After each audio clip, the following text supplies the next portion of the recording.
전략물자 수출 규제, 여기에 일본의 전략이 숨어 있다. 그 이야기를 해보기로 합시다. 2019년 현재 세계 경제는 안보를 그 대상 항목에 추가했습니다. 이제 안보 따로 경제 따로 이런 시대가 아닌 것이죠.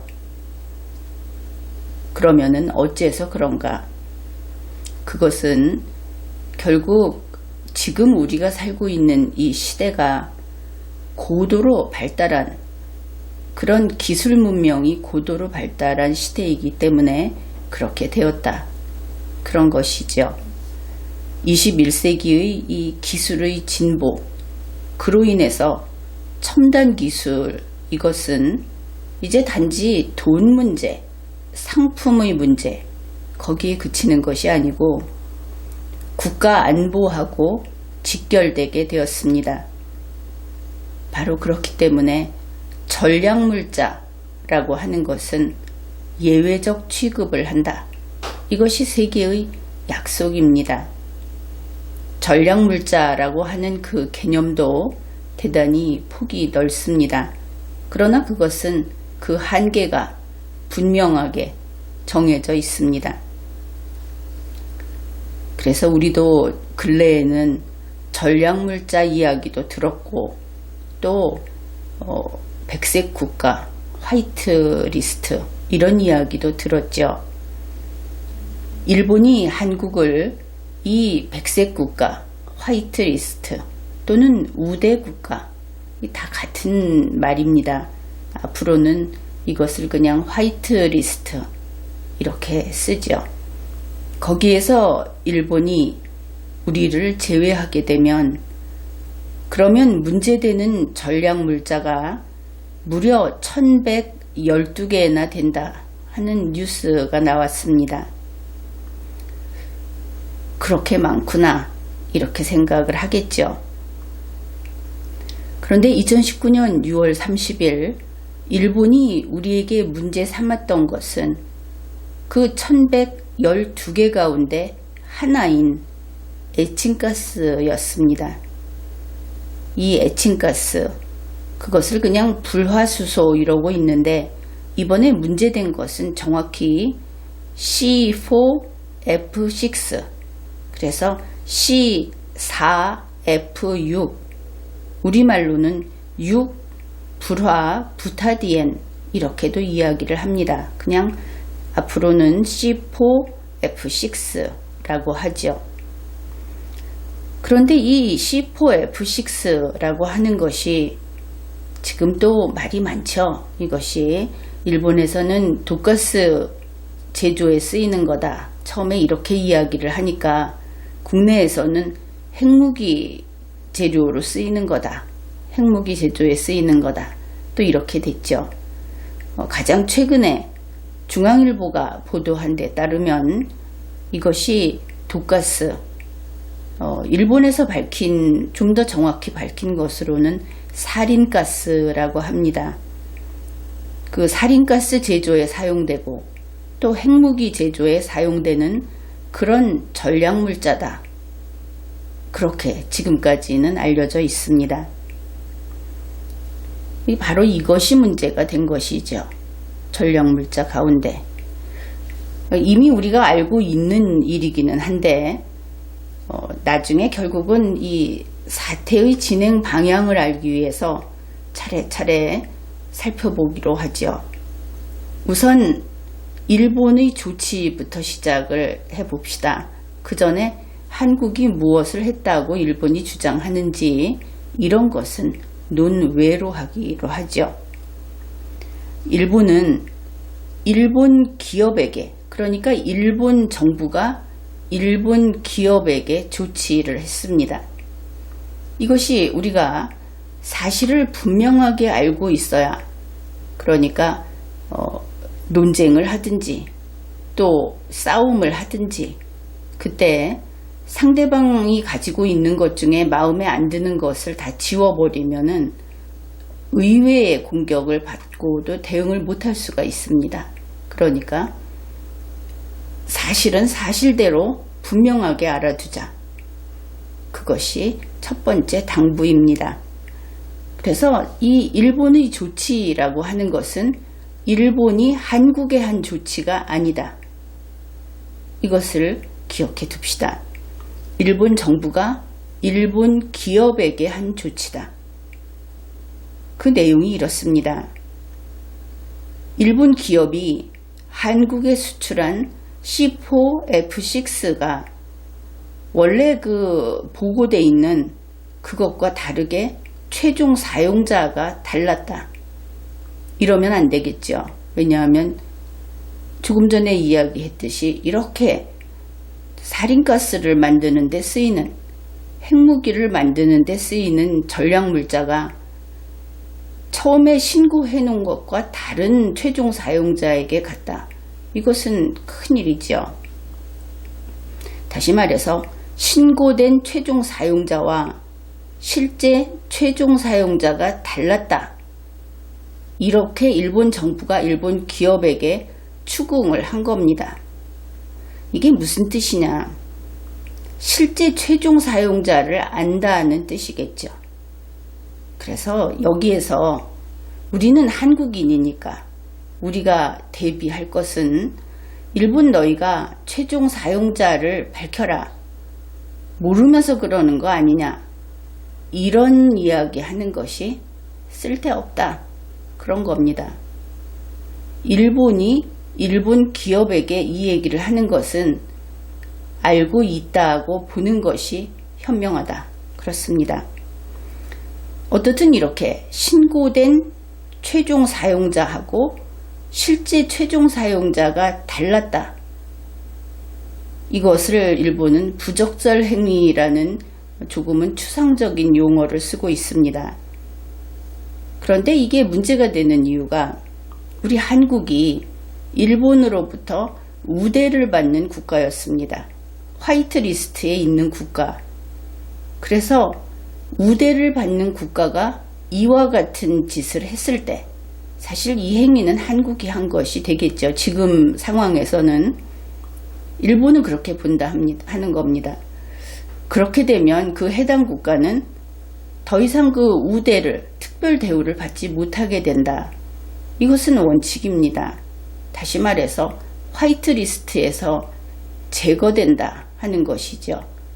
자초하는 겁니다. 만일 한국이 지금 이 이야기하는 것들이 사실이다. 일본은 사실이라고 보고 한 발 한 발 앞으로 나가고 있으니까 그렇다면 리스트에서 제외되는 것이 당연합니다. 그런데 그렇게 하지를 않았습니다. 오히려 우리는 그것을 이상하게 생각해야 합니다. 일본은 한국을 즉각 화이트리스트에서 제외하지를 않고 부적절 행위를 근절할 대책을 세워라. 그러면서 유예기간을 줬습니다. 그러면서 그냥 내버려두고 우대 조치를 계속할 수는 없다는 것이죠. 조건이 붙은 것이 단 우대는 이 첨단 소재 3종, 지난번에 6월 30일 그때 문제 삼은 것은 3종입니다. 그 중에 우리가 에칭가스 이거를 이야기했는데 이 3종에 대해서는 7월 4일부터 그 우대를 철폐하겠다. 차이를 알아야 합니다. 화이트리스트에서 제거를 하게 되면 모든 전략물자에 대한 우대 조치가 없어지게 되겠죠. 그런데 지금 리스트에는 그냥 있는데 단 이 3종에 대해서는 우대 조치를 안 하겠다. 얼마만큼 제재를 가하고 있는지 그 제재의 범위가 아주 좁다. 그것을 알 수 있습니다. 여기에 대해서 이제 한국의 대응이 어떤 것인가. 한국은 일본에게 이 첨단 소재 3종의 우대 철폐라고 하는 것을 우리는 그것이 한국에 대한 수출 규제라고 이해한다. 우리 정부의 입장이 그것입니다. 그래서 한국에 대한 수출 규제를 철회하라. 이렇게 요구를 했습니다. 일단 형식으로만 보게 되면 일본 정부가 일본 기업에게 어떤 조치를 한 것을 한국 정부가 그 결과 우리한테 피해가 생길 수 있으니까 하지 마라, 철회하라, 이렇게 요구한 것이 되죠. 지금 우리 한국에서는 일본이 먼저 공격을 했으니까 우리가 그렇게 요구하는 것은 옳다, 이렇게 이야기를 하는데, 입장을 바꿔서 우리가 일본의 처지라든지 일본 내부에서 이 문제를 볼 때는 한국이 일본 정부가 한 어떤 조치를 바꾸라고 요구하고 있다. 만일 한국이 힘이 센 나라였다고 한다면 이것은 명백히 내정 간섭으로 들어갈 수 있습니다. 그런 부분이 있다 하는 것을 우리는 알고 가야 하겠죠. 그 다음에 한국 정부는 일본에게 한국에 대해서 수출 규제를 한 것이라고 우리가 봤다, 우리가 이름 붙였다, 이번에 이 첨단 소재에 대한 우대를 철폐한 것을. 그러면 그것은 한국에 대한 수량 규제로 봐서 WTO에 제소하겠다, 그렇게 밝혔습니다. 그뿐 아니라 한국 내에서 변화가 많이 있었죠. 안 그래도 일본에 대해서 여러 가지 안 좋은 감정도 있고, 그런데 일본 상품 불매 운동을 전개하고, 또 들리는 바에 의하면은 공무원들까지 그 교육청이라든지 또 각종 여러 단계에서 공무원들까지 여기에 가세했다, 그런 뉴스도 나오고 있습니다. 여기에 대해서 이제 시간적으로는 그 뒤가 되는데 일본의 주장을 살펴보기로 하죠. 일본은 한국이 어떤 변화가 안 보이고, 그리고 일본 기업이 뭐 색다른 것을 내놓지도 못하고 있고, 지금 사정이 그렇죠. 나라가 다르다 보니까. 그러니까 별 뾰족한 수가 없이 날짜를 보내는 중에 만 일주일이 지난 다음에 일본 정부가 일본 기업에게 이렇게 이야기를 합니다. 부적절 행위, 다시 말해서 이 전략물자가 원래는 가서는 안 될 곳으로 흘러가는 그런 행위에 대해서 근절 대책이 없다면 더 이상 그 유예를 해주는, 기다려주는 그 혜택을 줄 수 없다. 그래서 이 유예해주는 혜택이 끝나게 되면 어떤 일이 생기는가? 그것은 이 한국에 대해서 우대 혜택을 철폐하는 그 품목을 더 늘리고, 그런 다음에는 한국을 화이트 리스트에서 제외하겠다. 이것이 일본이 한국을 어떻게 한다, 이런 차원이 아니고 전략물자를 수출하는 기업 단위, 거기에서 그 대상국에 대해서 혜택을 주느냐 안 주느냐 하는 문제인 겁니다. 똑같은 한국이지만 법적 지위가 다른 것이죠. 거래 상대방인 것입니다. 지금의 경우에는. 그러니까 일본의 입장이 제3자가 볼 때는 이렇다. 뭐냐 하면은 고객인 한국이 전략물자인 C4F6를 가져간 다음에 최종 사용자를 결과적으로 속였다. 그런데 한국은 일본 정부에 힘이 미치지 않는 다른 나라입니다. 그러니까 일본 정부는 일본 기업만 치고 있는 것이죠. 재발하는 일은, 그 부적절한 행위가 또 일어나는 것은 용납할 수 없다, 이러면서 그 일본의 입장도 제3국이 볼 때는 이렇다 하는 겁니다. 그리고 이때 일본이 이런 주장을 합니다. 일본은 한국에 금수 조치를 하지 않았다. 한국에는 상품 수출을 못한다, 이런 식의 조치를 하지 않았다, 이렇게 주장을 합니다. 그런데 이것은 옳은 이야기입니다. 사실이 그렇죠. 그 다음에 일본은 한국에 대해서 한 것이 무엇인고 하니, 전략물자에 대해서, 전략물자 수출에 있어서 한국을 여태 특별 대우했다, 우대했다, 그런데 이제 우대 조치를 그만두고 남들하고 똑같이 대하겠다 하는 조치를 한 것이다. 현재까지 그 3개 품목도 그렇고 앞으로도 그렇다. 이렇게 이야기를 합니다. 또 그것도 객관적인 사실이라고 인정을 할 수 있죠. 쉽게 생각하면 일본은 일본 밖으로 손을 내민 적이 없습니다. 원래 국가라는 것이 그렇죠. 그런 의미에서 일본은 한국을 공격하지 않았다. 이렇게 주장하는 것이 가능하다.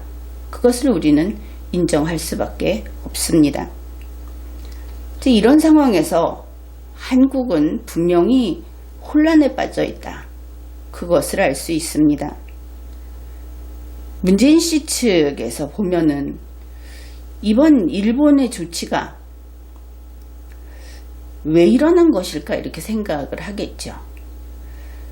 문재인 씨가 워낙 반일을 하는 사람이고 그런 정치인이고 특히 징용공 사건 그것까지 있었기 때문에 그것 때문인가 하면서 여태까지 보복이다 이렇게 성토를 했습니다. 그런데 이제 한 일주일 지나고 보니까 문재인 씨가 친북한 친북이고 특히 C4F6를 북한에 반출했기 때문인가.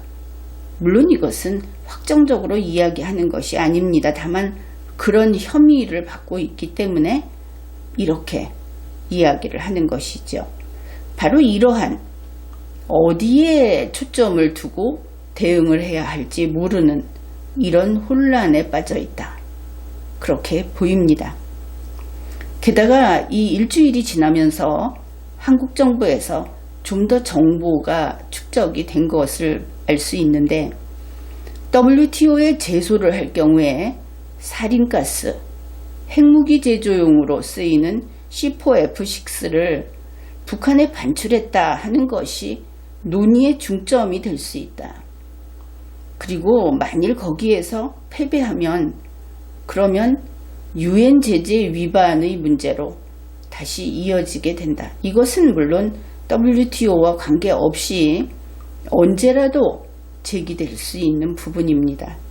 이런 것을 알게 된 것이죠. 왜 그렇게 보는가? 그것은 한국의 다음 행보를 보고 혼란에 빠져 있구나. 이렇게 생각을 할 수 있는 겁니다. 왜냐하면 한국 정부는 WTO에 제소하지 않았습니다. 아직은. 이유는 많습니다. 충분히 준비해서 나중에 하겠다. 이것이 입장인 것이죠. 여러 가지 뉴스가 나와 있습니다. 준비를 다 해서 한 번에 내지 않으면 나중에 수정이 안 된다. 혹은 다른 이유들. 어떻든 안 했다 하는 것이죠. 그런데 한 것이 있습니다. WTO 긴급 의안을 제출했습니다. 한번 이것을 가지고 공론화를 해보자. 이야기거리를 만들고 세계의 문재인 씨 편 국가들을 모아서 일본을 압박해보자. 이런 작전인 것이죠. 그런데 첫 발표가 있었습니다. 이것이 가면서 무슨 이야기인지 첫 이야기를 서로 양측이 했는데 일본은 직접 그 중심을 향해서 변죽을 올리지 않고 곧장 그 공격을 합니다. 이것은 안보 문제다. 전략물자 문제다 하는 겁니다. 그냥 수출이나 그냥 일반적인 경제가 아니고 안보면에서의 경제이기 때문에 이것은 별개다 하고 이야기를 했습니다. 그런데 한국은 자유무역 원칙에 어긋나니까 이 규제를 철회하라. 일본 내부에서 하는 일본 정부의 어떤 의사결정을 우리가 불편하니까 변경해라. 이런 요구를 한 겁니다.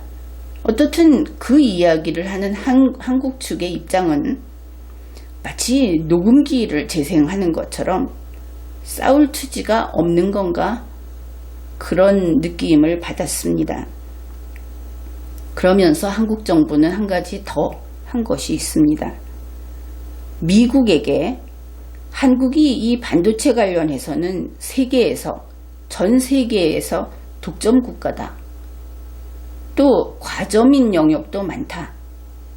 그러면서 한국이 일본 때문에 못 만들게 되면 미국과 중국이 피해를 보고 결국은 세계 여러 나라가 피해를 본다.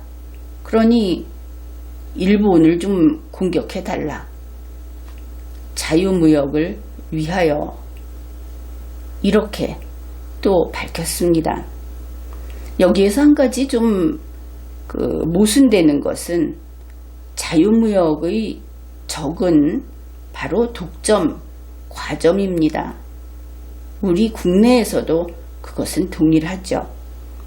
그런데 이 독점, 과점을 하는 그런 국가가 친북한, 친중국, 친러시아 이렇다고 한다면은 자유세계에서는 그 나라가 어떻겠습니까? 바로 암적인 존재다.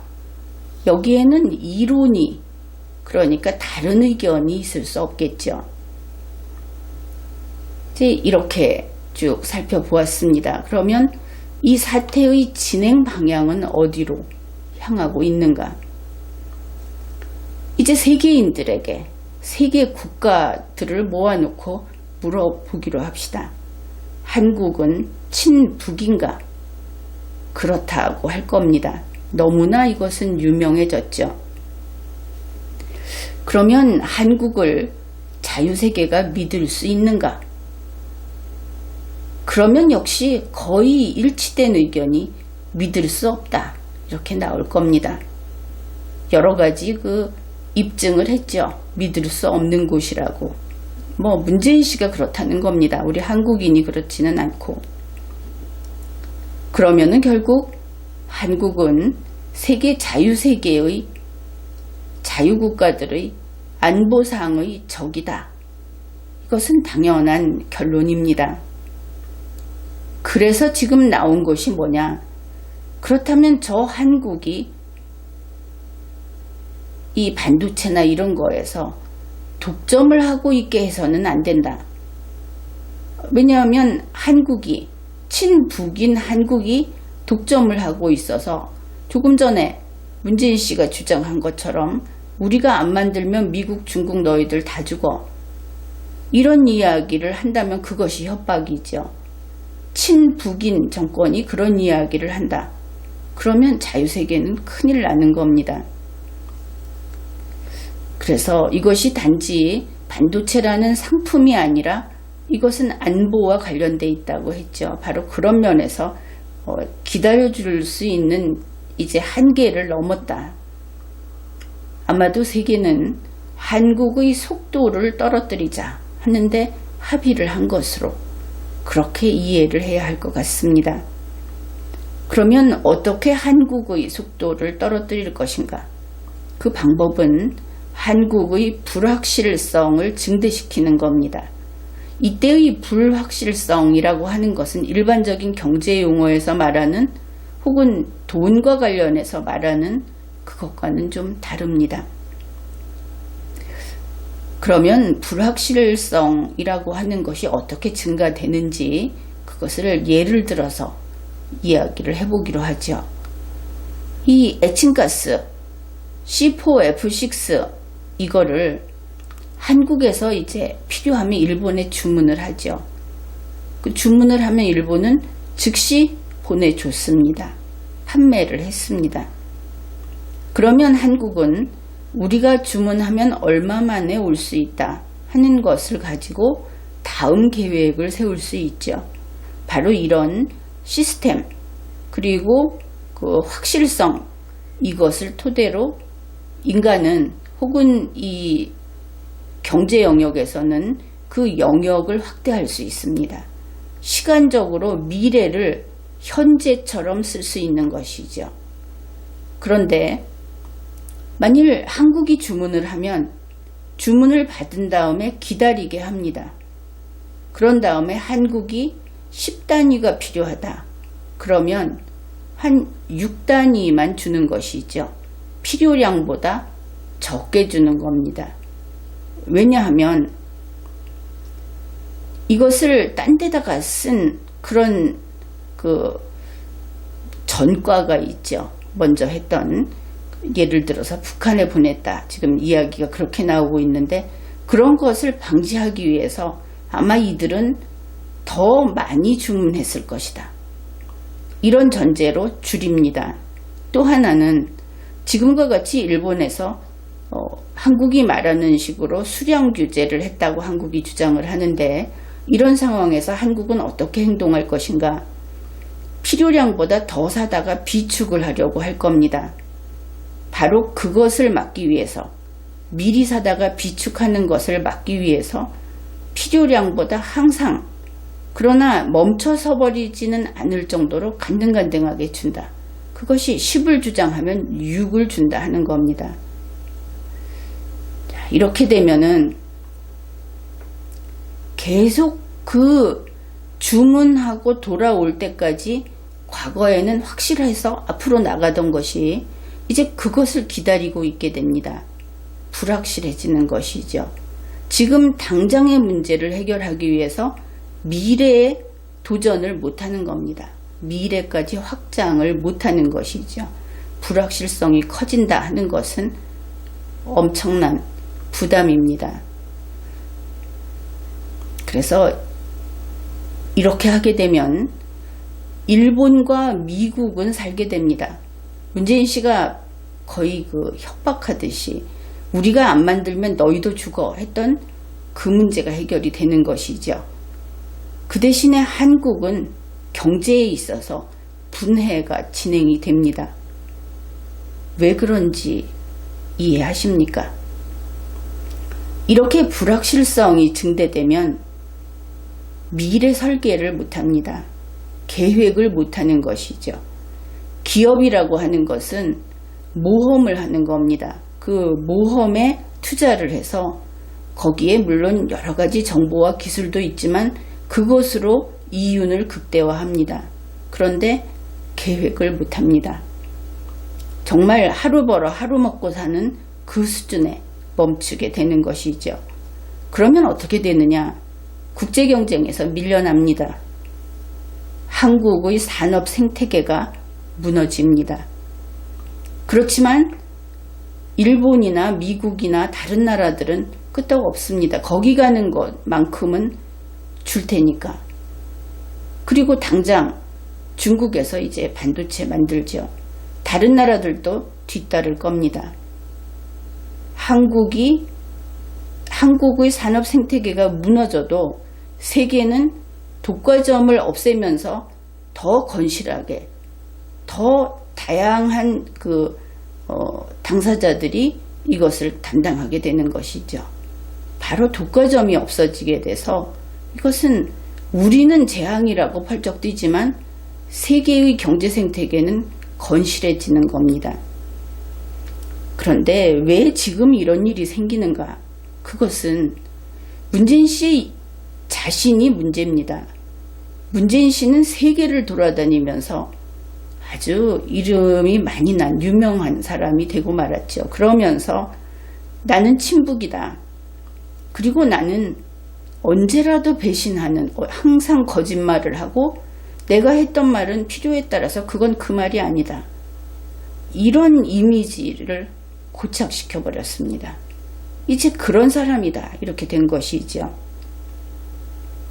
결국 그것이 한국의 불확실성을 증대시키는 그런 상황으로 온 것이고, 그러면 이렇게 해서 한국이 세계에서 상당히 선두에 있는 경제적인 지위를 지금 누리고 있는데 그것이 박탈되겠죠. 한국의 반도체 독점도 마찬가지로 깨질 겁니다. 한국의 경제 상황도 나빠지겠죠. 그런데 세계는 어떨까? 한국 때문에 가슴 아파할 것인가? 그렇지 않다는 겁니다. 세계 모두가 원한다. 이것이 미국이 1등을 하기 위해서, 일본이 뭐를 하기 위해서 이런 것이 아니고 세계에는 여러 나라가 있죠. 그 여러 나라들은 바로 그렇게 되어 가는 것을 원하고 그것이 진보고 그것이 공정이라고 생각을 합니다. 왜냐하면 한국 독점이 깨지지 않습니까? 독점이 깨지면 그것이 더 자유무역에 가까이 가는 것이죠. 바로 이 사태의 진행 방향, 그것은 이렇게 가는 것이다. 그것이 일본의 전략이고 또 세계의 전략이다. 이렇게 보면 되겠습니다. 지금까지 리걸마인드 연구소였습니다.